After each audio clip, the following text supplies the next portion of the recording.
제가 사례를 말씀드릴게요. 생전 증여라고 표현하는, 그러니까 살아계실 때 미리 증여를 해주잖아요. 만약에 결혼을 한다, 아니면은 봉양을 잘해서 뭐 아파트를 사준다든지, 아니면 아파트 뭐 5억짜리를 살 때 뭐 1, 2억 원을 좀 증여를 해준다든지, 이렇게 보태준다든지 이런 것을 해주게 되는데, 아까도 말씀드렸지만 돌아가시고 10년 이전까지 2025년에 돌아가셨으면 2015년부터 2025년까지 증여한 재산은 다 국세청에서 조사를 하게 되거든요. 근데 여기 보시면은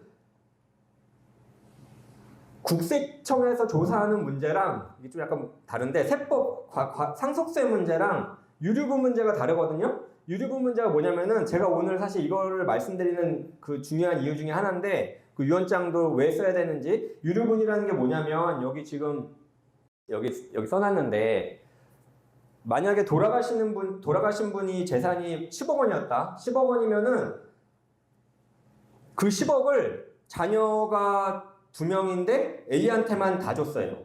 예를 들어서 10억을. B는 전혀 못 받았어요. 그러면 우리나라에서는 그것을 인정하지 않습니다.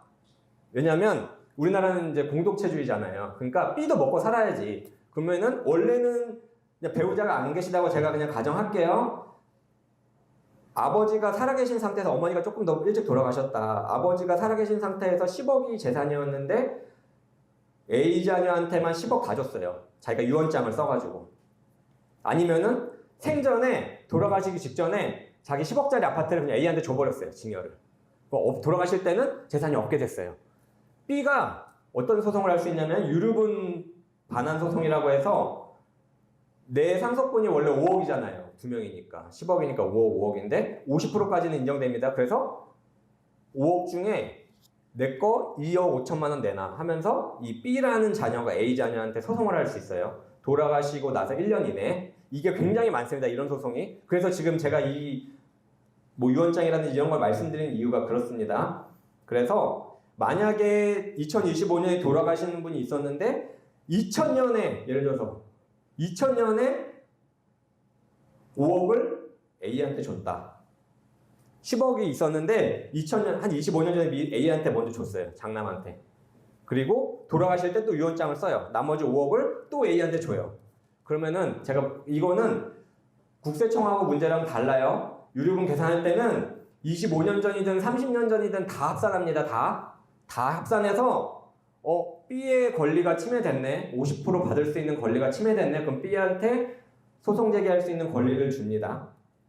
대습상속 문제는 여러분들 들어보셨을 텐데, 그러니까 대신 상속받는 거예요. 그러니까 이게 좀 안타까운 얘기죠. 그러니까 부모님이 돌아가시기 전에 자녀가 먼저 이렇게 하늘나라 가는 경우, 그런 경우에 이제 자녀가 그 시점에 돌아가실 당시에 자녀가 먼저 세상을 떠나게 됐을 때 자녀가 있었다. 결혼을 했었다. 그러면은 자녀가 먼저 2020년에 만약에 돌아가셨어요. 2025년에 돼서 그 부모님 중에 한 분이 돌아가시게 됐다. 그러면 그 자녀의 이제 배우자, 그러니까 그 돌아가신 분 기준으로 따지면은 뭐 사위가 될 수도 있고 며느리가 될 수도 있죠. 그 다음에 그 손주들이 그 자녀의 지분을 그대로 나눠서 갖는 겁니다.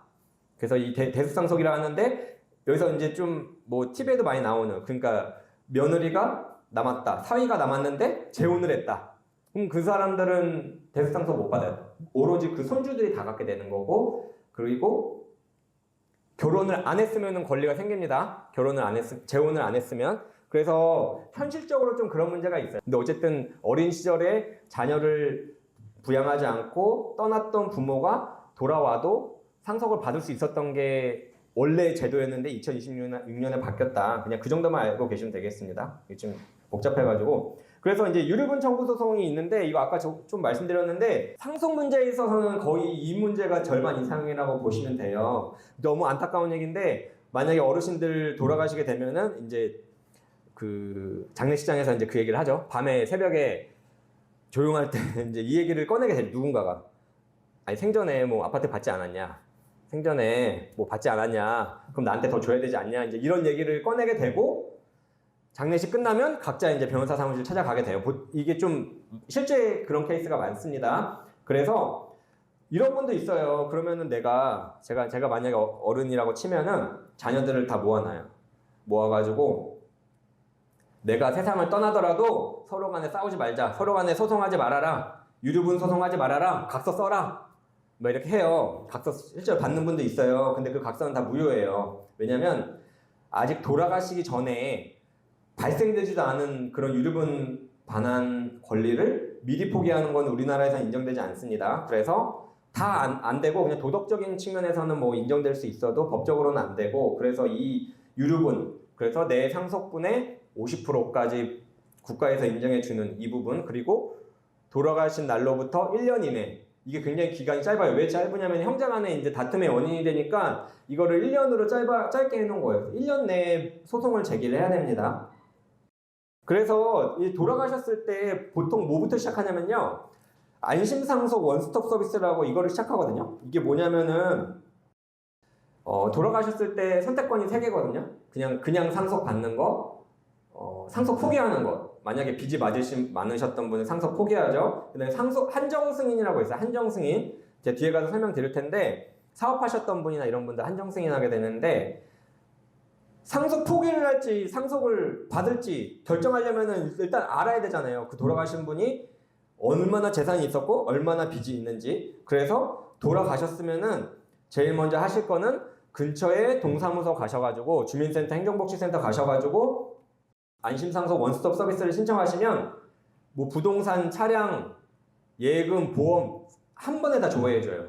국민연금 막 이런 거. 그 다음에 세금 체납액, 뭐 부가가치세 막 이런 거. 그래서 그걸 확인하시고 그 다음에 의사결정하시는 게 좋습니다. 근데 그게 우리가 상속 포기할 수 있는 기한이 3개월이거든요. 돌아가신 날로부터 3개월이기 때문에 이거는 빨리 해야 돼요. 근데 보통 이걸 신청하면 뭐 부동산 이런 거는 바로바로 나오고요. 예금 같은 거는 이제 은행별로 막 그 문자가 와요. 뭐 조회하실 수 있습니다. 이렇게 막 그 문자가 오고 하는데 한 2주 정도는 잡으셔야 돼요. 이거 다 조회하는 날까지. 그래서 요거는 돌아가신 날로부터 1년까지는 동사무소 가시면 되고, 1년이 지나면은 동사무소에는 안 해줘요. 동사무소에는 안 해주고 이제 개별적으로 뭐 은행 가셔야 되고, 농협 가시던지 우리은행 가시던지 가고, 또 시청에 그 부동산 정보과 뭐 이런 과가 있거든요. 거기 가셔서 가족관계증명서 가서 이제 우리 부모님 거 소유 부동산 뭐 이런 거 조회하고 싶습니다 하시면 해줍니다. 예, 그래서 참고하시면 되고, 근데 안심상속 원스톱 서비스에서 확인되지 않는 게 개인적인 채무. 그러니까 당연히 만약에 차용증 쓰고 뭐 10만, 100만 원, 1000만 원 빌렸다 그러면은 그건 국가가 알 수 없잖아요. 그러니까 사업하신 분들 같은 경우 돌아가셨는데 갑자기 느닷없이 소송 들어오는 경우들이 좀 간혹 있거든요. 그러니까 내가 뭐 돈을 빌려줬는데 못 받았다, 내가 물품을 줬는데 납품을 해줬는데 납품대금을 못 받았다, 이렇게 하면서 갑자기 소송 들어오는 경우가 있는데, 이런 것들은 이 원스톱 서비스에서 잡히지가 않습니다. 그래서 그거는 개별적으로 확인을 하셔야 되는 문제고요. 그래서 지금 방금 말씀드렸듯이 단순 상속, 한정 승인, 상속 포기를 하는데, 한정 승인은 뭐냐면 이것도 3개월 내에 하셔야 되는데, 이거는 사업하신 분, 돌아가신 분이 만약에 사업을 하셨어요. 그러면은 문제가 뭐냐면은 재산도 많이 있으세요. 그러니까 사업 열심히 하셔가지고 뭐 아파트도 있으시고 공장도 있으시고 사무실도 있으신데, 한편으로는 막 대출 잡혀 있고 뭐 근저당권 잡혀 있고, 또 아까 제가 말씀드렸던 뭐 차용증 채무나 뭐 납품대금 못 받았다 막 이런 사람들이 있을 수도 있는 거예요. 정확히 알 수 없는데, 그러니까 재산하고 빚하고 막 확실하지가 않아요. 정확하지가 않은 거예요. 그럴 때 이제 한정 승인을 합니다. 한정 승인을 하면은 내가 받은 상속 재산이 10억이다. 근데 지금은 빚이 한 7억 정도인 것 같아요. 빚이. 근데 실제 순자 재산은 10억이고 빚이 7억이에요. 그러면 마이너스 하면은 3억이잖아요. 그럼 플러스니까 상속 받아도 되겠다 하는데 왠지 불안한 거예요. 갑자기 물품 대금 못 받았다는 사람 나타나면 어떡하지? 차용증 써가지고 돈 못 받았다는 사람 나타나면 어떡하지? 이렇게 좀 재산이랑 빚이랑 거의 약간 비등비등할 때 이걸 합니다. 그러면은 나는 10억을 받았어요. 10억을 받았는데 나중에 갑자기 빚이 7억인 줄 알았는데 채무자가 나타나가지고 나 10억 받을 거 있다. 소송 들어와요. 그러면은 나는 한정 승인했기 때문에 저는 10억까지만 책임집니다 하면 이제 법원에서 다 인정해 주는 겁니다. 10억 자기가 받은 것까지만 책임지는 거예요. 그게 한정 승인이고요. 그래서 보통 한정 승인하면은 파산을 신청해요. 그러니까 뭐냐면은 돌아가신 분 재산 뭉텅이가 있다고 했잖아요. 이렇게 뭉치가 있는데 한정 승인을 신청하고, 그러면은 그 재산을요, 내가 갖고 상속받은 재산을 다 팔아가지고 나눠줘야 돼요. 그 채무자들한테. 뭐 은행도 있고 뭐 납품되고 못 받은 사람 이렇게 있으면 다 오세요 해가지고 나눠주거든요. 그러면서 이제 요새 많이 하는 게 그 상속 한정 승인을 하면서 동시에 상속 재산 파산 신청을 합니다. 그래서 다 나눠주는 거예요. 그러고 나면은 그 절차를 완료하면 나중에 뭐 누가 갑자기 튀어나와가지고 내가 뭐 못 받았다 해도 이제 그거는 법적으로 효력이 없습니다. 상속 포기는 여러분들 잘 아실 텐데 사촌까지 전부 상속 포기해야 되거든요. 근데 이게 굉장히 좀 번거로워요. 그러니까 만약에 어떤 분이 돌아가셨는데 그 자녀가 나는 우리 부모님한테 뭐 받을 거 없다 상속 포기해야지 했는데 사실은 자기는 편한데 그 밑에 막 삼촌, 사촌들까지 다 알려줘야 돼요. 전화해가지고. 그래서 그분들도 또 다 상속 포기를 해야 되기 때문에 굉장히 이제 복잡해지죠. 그래서 보통은 이런 경우에는 관계가 좋으면 이제 내가 상속 포기하면서 내가 자녀다 하면 내가 포기하면서 같이 해줘요. 그 삼촌, 사촌까지 다 연락해가지고 내가 이런 상황이니까 다 같이 좀 해주겠다. 이렇게 그냥 도의적으로 그렇게 해주는 거죠. 그래서 이렇게 돌아가시게 되면은 크게 이제 세 가지가 문제되거든요. 여기 밑에 좀 안 보이실 수 있는데 제가 아까 처음에도 몇 번 말씀드렸듯이 그 특별수익, 생전승이요. 그러니까 A랑 B 자녀가 있는데 A한테 부모님이 생전에 뭐 아파트도 주고 뭐도 했다. 그 내 혹시 유류분이 침해됐나? 이제 이게 첫 번째 문제고요. 보통 문제되는 게 두 번째가 기여분. 기여분이라고 하는 게 뭐냐면요. 예를 들어서 A랑 B 자녀가 있는데 A가 부모님을 모시고 살면서 너무 오랜 시간 편찮으셔가지고 막 병원도 계속 모시고 다니고 병원비도 내고 뭐 간호하고 막 극진하게 했어요. 그러니까 일반적인 수준은 안 돼요. 1, 2년 해가지고 되는 건 아니고 법에서는 저희 판례에서는 한 10년 정도 치료비도 막 내고 하면은 그 부모님 재산이 만약에 10억이다. 그럼 한 1, 20% 인정해줘. 1, 20% 기여분이라고. 1, 20% 그러면은 만약에 20%가 인정되면 이것도 소송으로 다 하는 건데 2억은 일단 A 거. 고생했으니까.